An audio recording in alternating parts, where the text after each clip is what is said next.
Okay, this is a video that's going to hopefully help you navigate working with Google Classroom.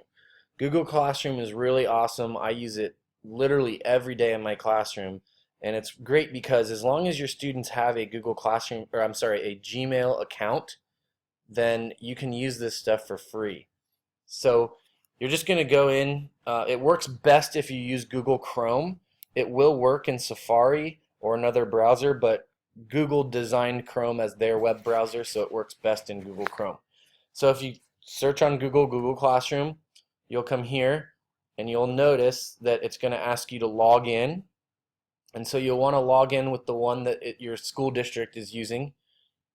And so you'll log in, type in your password, and it's going to open up.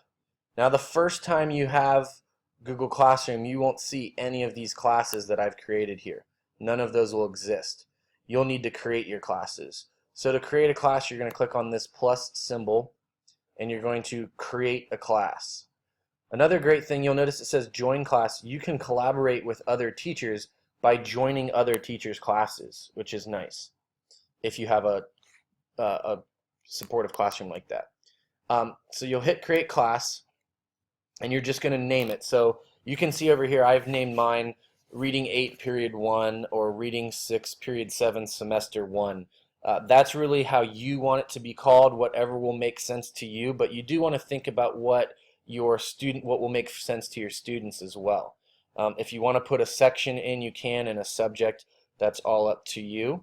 I'll create a demo class right now, so I'm just going to call it demo class, and we'll call it reading, and we'll call it 7th grade.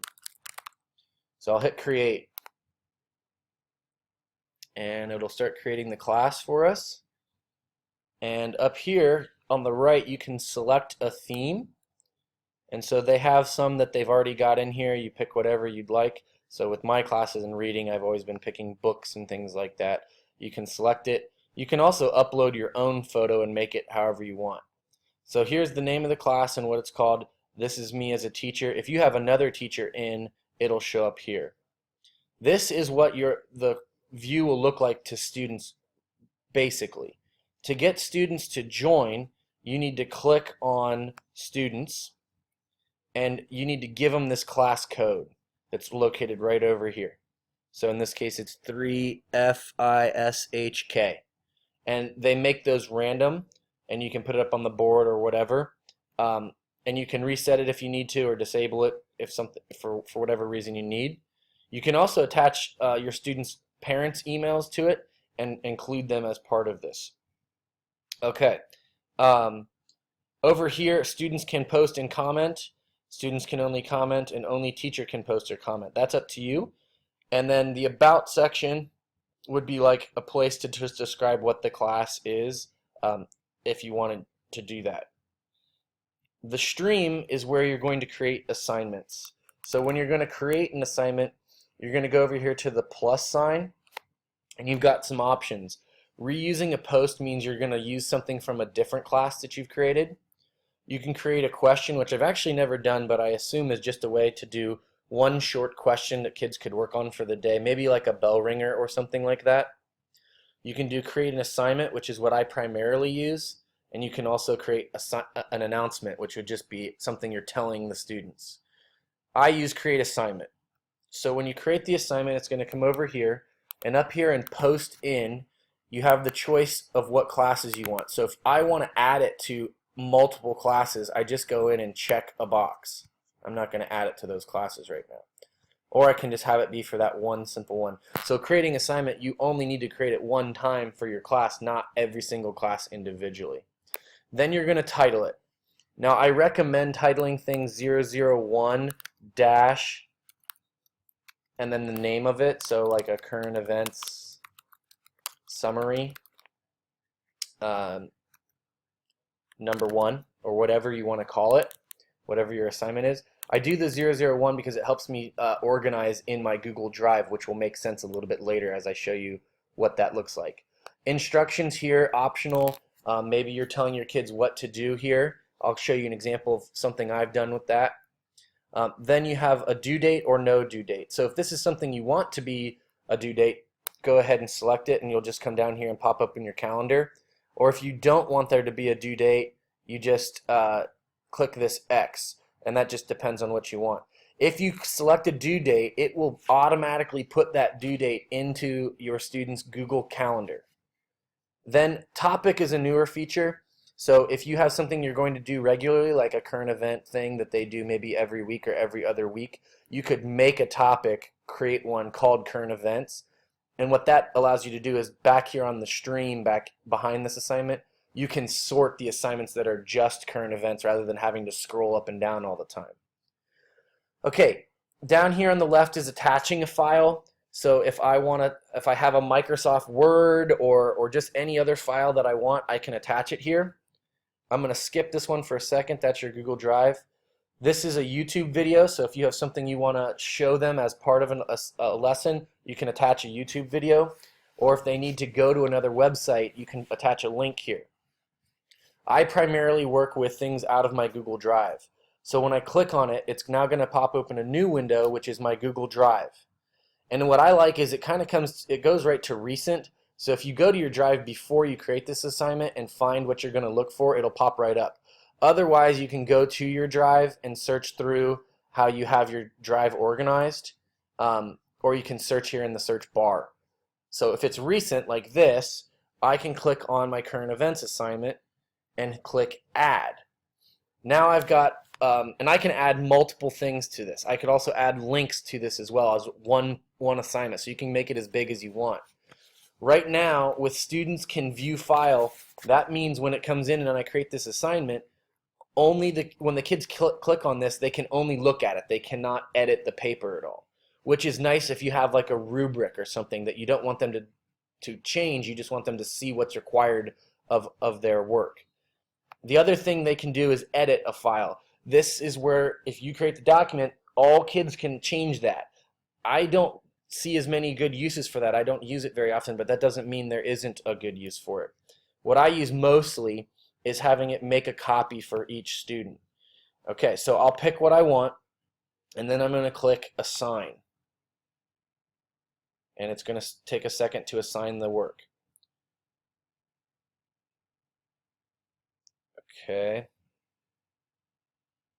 All right, so now it's going to pop up. And when your students log in, they're going to see this assignment right here. If you had added directions, it would show up right here. They won't have it say done or not done. That's the teacher view of it. And however many kids you have, if you've got 22 kids, it's going to say 22 not done. And as they turn the assignment in, it will turn to, hopefully, 22 done. This is now going to, oh, I'm glad I clicked this. I actually clicked a student's. So the student's actually going to pop up current events number 1, and it's going to say their name. I didn't actually mean to do that. Let me show you a different class of mine that might make a little bit more sense. So here they have, I'm sorry, wrong class. Here they have a current events assignment, and I've said to them some directions right here. Okay, there are 13 kids in this class. This student's actually not done. We were just using an example in class today. None of them are done because they haven't really started it yet. But you can see down here where students have decided to comment inappropriately. I'm going to delete that.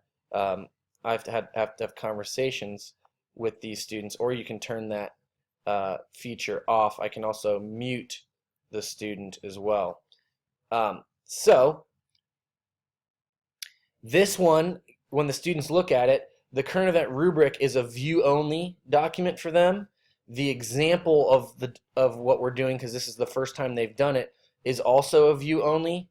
When the students get it, they're going to see these on the front page. This one won't be there. They have to actually click on this assignment, and when they click on it, they're going to see an assignment called Current Events Number 1 Money, and then it's going to say dash and their name right there, because Google Classroom has created a copy for each student. All right, so when you go to grade it, you click on here and you can see everybody's work. That's how you can grade on Classroom. But what's also great is if you go back to your Google Drive also creates a folder automatically for you called Classroom. So when I click on my Classroom folder, I've now created a 6th grade and an 8th grade one, and then I have them by year. These are things I've done, but these are the classroom folders that Google made for you. And so you can see this is what I called the class, Reading 6, Period 7, Semester 1. When I click on that, it's going to make folders for every single assignment. So here's that very first assignment, 001 Current Events and Money. As I click on that, I now can see every single student's work right here. So whenever I click on a student's assignment, I can see their progress. These students haven't created anything in the project or in this assignment yet. This is literally what I did for them, because the first time they are doing this together, so they're going to put these things in there and then they'll add this information in there because we'll talk about it in class. But I can see what each student's doing as they do it. For the student end, up here by share and comments, they're going to have another box right here called turn in, and they'll hit turn in when they're done. So it's nice because on my drive as a teacher, I can access all of my students' work at any time, whether they turn it in or not.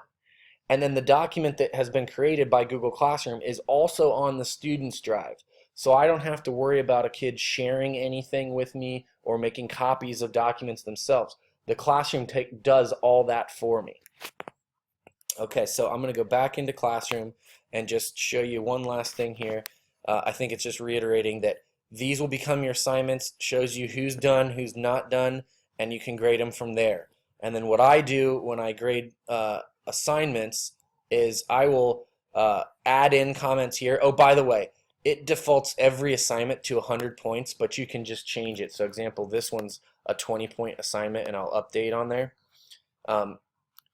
You can then add the grade in here, and it'll tell it to the student when it'll check it for them, and you can hit return, which means the student can access the document with their notes on it.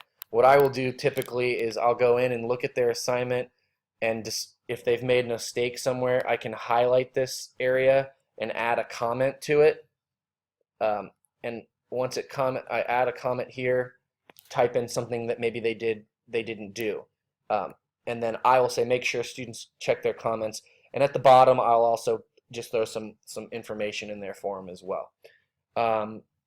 It's a nice feature to have. I am a big fan of Google Classroom, and I think it's getting better every day. It's gotten a lot better since it was last year, and I think they'll continue to make it better. So hopefully this video helps you kind of get the basics down of Google Classroom.